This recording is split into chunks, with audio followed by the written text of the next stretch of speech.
So let's talk about the fact that I really prefer shooting with very narrow focal lengths for street photography. So not the conventional 24 to 50 millimeters on full frame equivalent. No, I like to shoot 75 millimeters and upwards. And in this episode, I'm going to share with you why I'm doing that, some of the results, the pros, the cons. So before we start, very simply put, this is not putting down anybody who shoots between 24 and 50 millimeters. I'm just going to explain why I prefer other focal lengths and some surprises there as well, I think.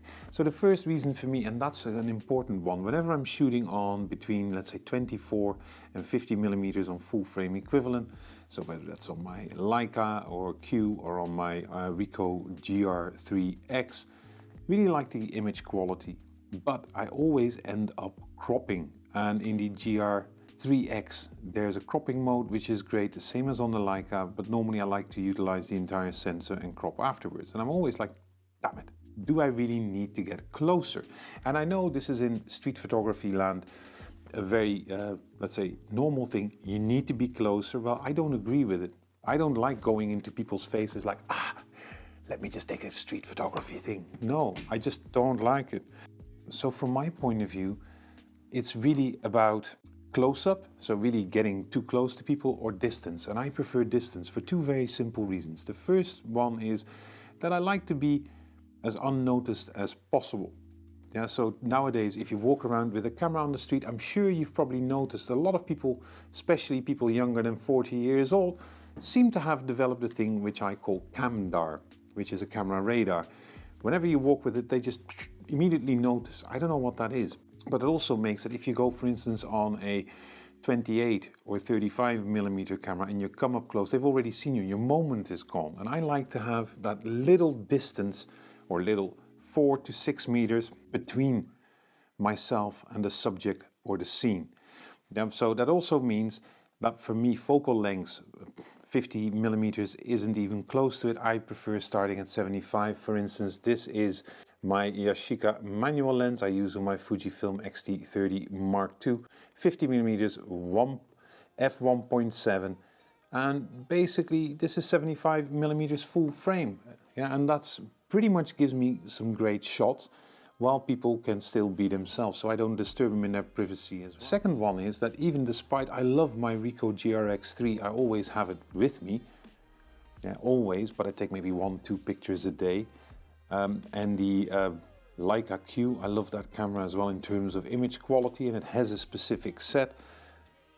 It's still what I just said, cropping, and also sometimes I really want to go ultra wide. And ultra wide, I think, is a very specific thing within the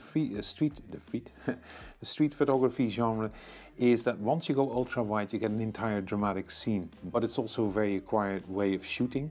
So I don't even have a 10 to 18 millimeters equivalent lens, but it's something that I might explore in the future, but it's still for me narrow. And the main reason for that is, if I, for instance, have my Sony a7 III, I combine that with the 85 millimeter f1.8, and you get really great low lights, for events. It's perfect, it's fantastic, I really love it. And at times, it does have its challenges shooting narrow. If you're in, let's say, narrow spaces, narrow focal length versus narrow space, means you're going to have to be glued to the wall. One of my best shots I've probably taken here is of Wolfman, which was on a toilet during Carnival. Yeah, I know, toilet, shooting with a camera, 27 millimeters, 18 would probably be great. You see the entire frame, but then I would still have to crop because it's the guy, his upper body with a wolf head on it, which makes it so great. At that time, I was literally standing against the wall, glued to even try to get it in focus because of the minimum focusing distance of 1 meter. I finally succeeded. It's not superbly sharp, but I couldn't have got this result with a wider angle. Even at 50 millimeters, it wouldn't have had the same compression, the same intimacy.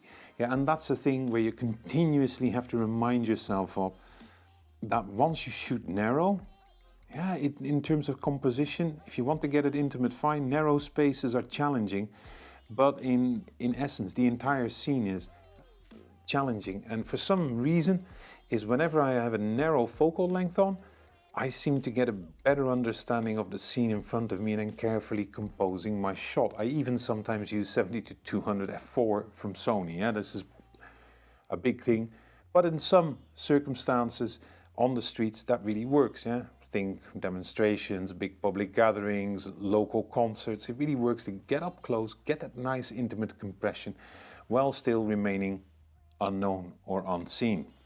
Yeah, and especially when it comes to the compression and intimacy, it takes a bit of work before I got used to this focal length, but it is, for me, it renders the results. They might not be perfect. I'm still a work in progress.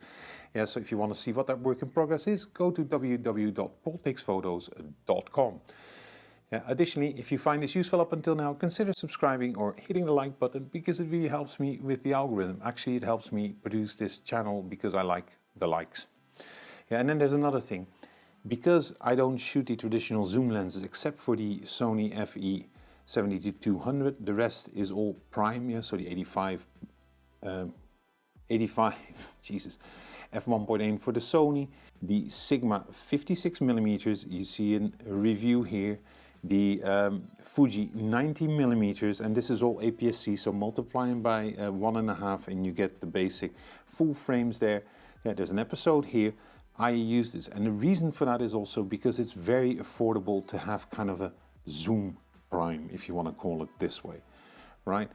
All of these lenses that I'm mentioning are all under 500 euro. There's a link here in the description. Some of these you need to get from the second-hand market or used from Amazon, but in general they're very cheap and they render excellent image quality, and it will transform your photography, I guess. Let me know in the comments below what you think. Thank you for watching. Next time.